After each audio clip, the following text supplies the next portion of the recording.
How to Write a Blackwood Article, Edgar Allan Poe. In the name of the prophet's figs, cry of Turkish fig peddler. I presume everybody has heard of me. My name is the Signora Psyche Zenobia. This I know to be a fact. Nobody but my enemies ever calls me Psyche Snobs.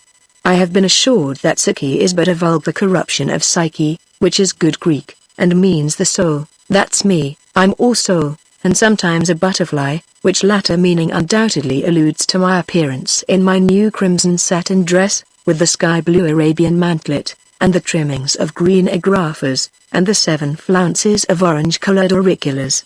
As for Snobs, any person who should look at me would be instantly aware that my name wasn't Snobs. Miss Tabitha Turnip propagated that report through sheer envy. Tabitha Turnip indeed. Oh, the little wretch. But what can we expect from a turnip? Wonder if she remembers the old adage about blood out of a turnip, and see. Put her in mind of it the first opportunity. Again pull her nose. Where was I? I have been assured that Snobs is a mere corruption of Zenobia, and that Zenobia was a queen, so am I. Dr. Moneypenny always calls me the Queen of the Hearts, and that Zenobia, as well as Psyche, is good Greek, and that my father was a Greek, and that consequently I have a right to a patronymic, which is Zenobia and not by any means Snobs. Nobody but Tabitha Turnip calls me Psyche Snobs. I am the Signora Psyche Zenobia. As I said before, everybody has heard of me. I am that very Signora Psyche Zenobia, so justly celebrated as corresponding secretary to the Philadelphia, Regular, Exchange, T, Total, Young, Bells, Lettre, Universal, Experimental, Bibliographical, Association, to Civilize, Humanity. Dr. Moneypenny made the title for us, and says he chose it because it sounded big like an empty rum puncheon. A vulgar man that sometimes, but he's deep. We all signed the initials of the society after our names, in the fashion of the R.S. A. Royal Society of Arts, the S.D.U.K. Society for the Diffusion of Useful Knowledge, and C. Dr. Moneypenny says that S. stands for stale, and that D.U.K. spells duck, but it don't, that S.D.U.K. stands for stale duck and not for Lord Brougham's Society. But then Dr. Moneypenny is such a queer man that I am never sure when he is telling me the truth. At any rate, we always add to our names the initials P, R, E, T, T, Y, B, L, U, E, B, A, T, C, H. That is to say, Philadelphia, Regular, Exchange, T, Total, Young, Bells, Lettre, Universal, Experimental, Bibliographical, Association, to Civilize, Humanity. 1 letter for each word, which is a decided improvement upon Lord Brougham. Dr. Moneypenny will have it that our initials give our true character, but for my life I can't see what he means. Notwithstanding the good offices of the doctor, and the strenuous exertions of the association to get itself into notice, it met with no very great success until I joined it. The truth is, the members indulged in too flippant a tone of discussion. The papers read every Saturday evening were characterized less by depth than buffoonery. They were all whipped syllabub. There was no investigation of first causes, first principles. There was no investigation of anything at all. There was no attention paid to the great point, the fitness of things. In short, there was no fine writing like this. It was all low very. No profundity, no reading, no metaphysics, nothing which the learned call spirituality, and which the unlearned choose to stigmatize as cant. Dr. M. says I ought to spell cant with a capital K, but I know better. When I joined the society, it was my endeavor to introduce a better style of thinking and writing, and all the world knows how well I have succeeded. We get up as good papers now in the P, R, E, T, T, Y, B, L, U, E, B, A, T, C, H, as any to be found even in Blackwood. I say Blackwood, because I have been assured that the finest writing, upon every subject, is to be discovered in the pages of that justly celebrated magazine. We now take it for our model upon all themes, and are getting into rapid notice accordingly. And, after all, it's not so very difficult a matter to compose an article of a genuine Blackwood stamp, if one only goes properly about it. Of course I don't speak of the political articles. Everybody knows how they are managed, since Dr. Moneypenny explained it. Mr. Blackwood has a pair of tailor's shears, and 3 apprentices who stand by him for orders. One hands him the Times, another the Examiner, and a third the Cully's new compendium of slang wang. Mr. B. merely cuts out and intersperses. It is soon done nothing but Examiner, slang wang, and Times, then Times, slang wang, and Examiner, and then Times, Examiner, and slang wang. But the chief merit of the magazine lies in its miscellaneous articles, and the best of these come under the head of what Dr. Moneypenny calls the bizarreries, whatever that may mean, and what everybody else calls the intensities. This is a species of writing which I have long known how to appreciate, although it is only since my late visit to Mr. Blackwood, deputed by the Society, that I have been made aware of the exact method of composition.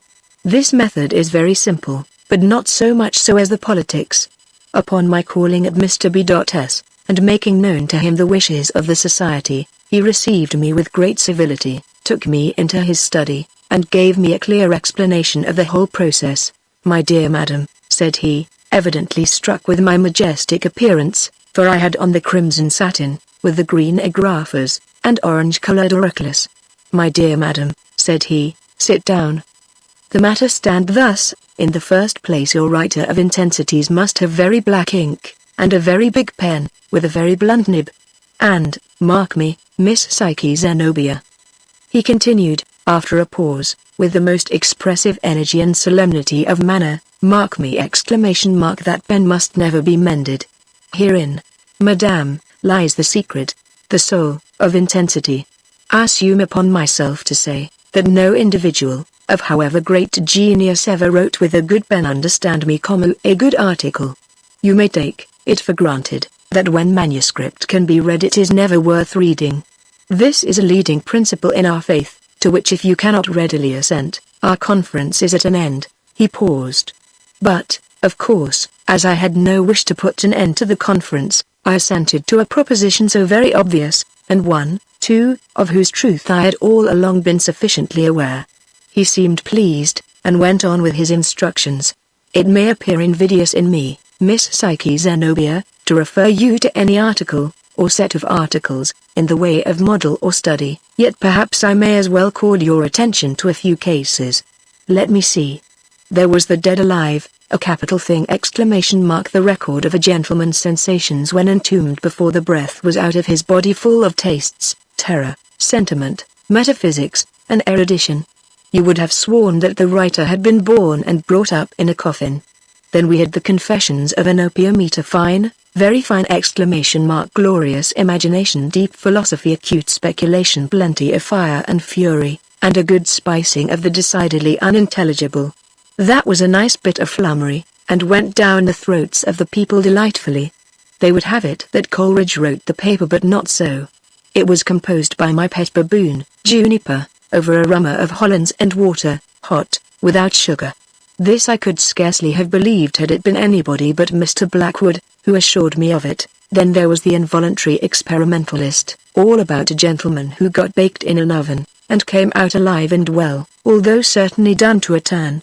And then there was the Diary of a Late Physician, where the merit lay in good rant, and indifferent Greek, both of them taking things with the public. And then there was the Man in the Bell, a paper by the by, Miss Zenobia, which I cannot sufficiently recommend to your attention. It is the history of a young person who goes to sleep under the clapper of a church bell, and is awakened by its tolling for a funeral. The sound drives him mad, and, accordingly, pulling out his tablets, he gives a record of his sensations. Sensations are the great things after all. Should you ever be drowned or hung, be sure and make a note of your sensations. They will be worth to you 10 guineas a sheet. If you wish to write forcibly, Miss Zenobia, pay minute attention to the sensations. That I certainly will, Mr. Blackwood, said I. Good. He replied. I see you are a pupil after my own heart. but I must put you au fait to the details necessary in composing what may be denominated a genuine Blackwood article of the sensation stamp, the kind which you will understand me to say I consider the best for all purposes. The first thing requisite is to get yourself into such a scrape as no one ever got into before. The oven, for instance, that was a good hit. But if you have no oven or big bell at hand, and if you cannot conveniently tumble out of a balloon, or be swallowed up in an earthquake, or get stuck fast in a chimney, you will have to be contented with simply imagining some similar misadventure.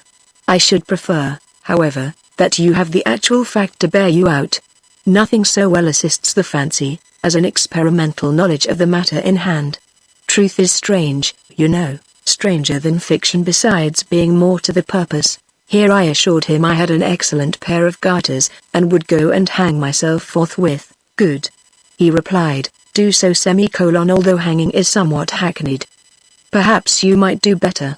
Take a dose of Brandreth's pills, and then give us your sensations.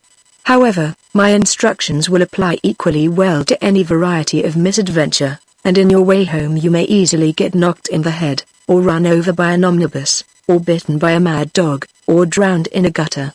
But to proceed. Having determined upon your subject, you must next consider the tone, or manner, of your narration. There is the tone didactic, the tone enthusiastic, the tone natural, all commonplace enough. But then there is the tone laconic, or curt, which has lately come much into use. It consists in short sentences. Somehow thus, can't be too brief, can't be too snappish. Always a full stop, and never a paragraph. Then there is the tone elevated, diffusive, and interjectional. Some of our best novelists patronize this tone.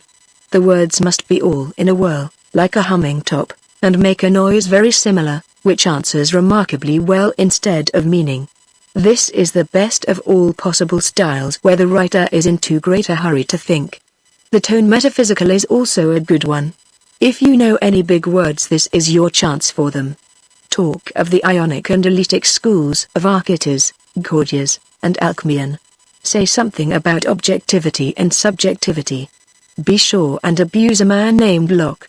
Turn up your nose at things in general, and when you let slip anything a little too absurd, you need not be at the trouble of scratching it out, but just add a footnote and say that you are indebted for the above profound observation to the Kritik der einem Vernunft, or to the Metaphysichenfungsgrund der Naturwissenschaft. This would look erudite and frank. There are various other tones of equal celebrity, but I shall mention only two more: the tone transcendental and the tone heterogeneous. In the former, the merit consists in seeing into the nature of affairs a very great deal farther than anybody else. This second sight is very efficient when properly managed. A little reading of the dial will carry you a great way. Eschew, in this case, big words, get them as small as possible, and write them upside down. Look over Channing's poems and quote what he says about a fat little man with a delusive show of can. Put in something about the supernal oneness. Don't say a syllable about the infernal two-ness. Above all, study innuendo. Hint everything, assert nothing. If you feel inclined to say bread and butter, do not by any means say it outright. You may say anything and everything approaching to bread and butter. You may hint at buckwheat cake, or you may even go so far as to insinuate oatmeal porridge, but if bread and butter be your real meaning, be cautious, my dear Miss Psyche, not on any account to say bread and butter. I assured him that I should never say it again as long as I lived. He kissed me and continued, as for the tone heterogeneous, it is merely a judicious mixture, in equal proportions, of all the other tones in the world, and is consequently made up of everything deep, great, odd, piquant, pertinent, and pretty. Let us suppose now you have determined upon your incidents and tone. The most important portion, in fact, the soul of the whole business, is yet to be attended to. I allude to the filling up. It is not to be supposed that a lady, or gentleman either, has been leading the life of a bookworm. And yet above all things it is necessary that your article have an air of erudition, or at least afford evidence of extensive general reading. Now I'll put you in the way of accomplishing this point. See here. Pulling down some 3 or 4 ordinary-looking volumes, and opening them at random. By casting your eye down almost any page of any book in the world, you will be able to perceive at once a host of little scraps of either learning or bellispiritism, which are the very thing for the spicing of a Blackwood article. You might as well note down a few while I read them to you.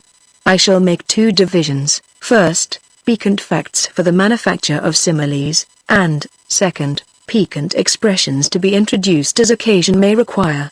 Write now. And I wrote as he dictated, piquant facts for similes. There were originally but 3 muses: Melite, Nam, Ode, meditation, memory, and singing. You may make a good deal of that little fact if properly worked. You see, it is not generally known, and looks recherché. You must be careful and give the thing with a downright improviso air. Again, the river Alpheus passed beneath the sea, and emerged without injury to the purity of its waters. Rather stale that, to be sure, but, if properly dressed and dished up, will look quite as fresh as ever. Here is something better. The Persian iris appears to some persons to possess a sweet and very powerful perfume, while to others it is perfectly scentless. Find that, and very delicate. Turn it about a little, and it will do wonders. We'll have something else in the botanical line. There's nothing goes down so well, especially with the help of a little Latin. Right. The Epidendrum flosaris, of Java, bears a very beautiful flower, and will live when pulled up by the roots. The natives suspend it by a cord from the ceiling, and enjoy its fragrance for years. That's capital. That will do for the similes. Now for the piquant expressions. Piquant expressions. The venerable Chinese novel Kiao Li. Good. By introducing these few words with dexterity you will evince your intimate acquaintance with the language and literature of the Chinese. With the aid of this you may either get along without either Arabic, or Sanskrit, or Chickasaw. There is no passing muster, however, without Spanish, Italian, German, Latin, and Greek. I must look you out a little specimen of each. Any scrap will answer, because you must depend upon your own ingenuity to make it fit into your article. Now write, aussi tendre que Zaire as tender as Zaire French. Alludes to the frequent repetition of the phrase, La tendre Zaire, in the French tragedy of that name. Properly introduced, will show not only your knowledge of the language, but your general reading and wit. You can say, for instance, that the chicken you were eating, write an article about being choked to death by a chicken bone, was not altogether aussi tendre que Zaire. Right, van Mutitanis candida.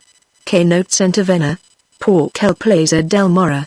No mistorna da la vida. That's Spanish from Miguel de Cervantes. Come quickly, O death. But be sure and don't let me see you coming, lest the pleasure I shall feel at your appearance should unfortunately bring me back again to life. This you may slip in quite apropos when you are struggling in the last agonies with the chicken bone. Right, il povero che non se era accorto. Andava combattendo, e era morto. That's Italian, you perceive from Ariosto. It means that a great hero, in the heat of combat, not perceiving that he had been fairly killed, continued to fight valiantly, dead as he was. The application of this to your own case is obvious, for I trust, Miss Psyche, that you will not neglect to kick for at least an hour and a half after you have been choked to death by that chicken bone. Please to write, Unsterbich stock, no Sterbich den, Dirchsee. That's German from Schiller. And if I die, at least I die for thee. Here it is clear that you are apostrophizing the cause of your disaster, the chicken. Indeed, what gentleman, or lady there, of sense, wouldn't die, I should like to know, for a well-fattened capon of the right Malacca breed, stuffed with capers and mushrooms, and served up in a salad bowl, with orange jellies and mosaics. Right. You can get them that way at Tortoni's, right, if you please. Here is a nice little Latin phrase, and rare too. One can't be too recherché or brief in one's Latin, it's getting so common. Ignoratio elenchi. He has committed an ignoratio elenchi, that is to say, he has understood the words of your proposition, but not the idea. The man was a fool, you see. Some poor fellow whom you address while choking with that chicken bone, and who therefore didn't precisely understand what you were talking about. Throw the ignoratio elenchi in his teeth, and, at once, you have him annihilated. If he dares to reply, you can tell him from Lucan, here it is, that speeches are mere anemone verbatim, anemone words.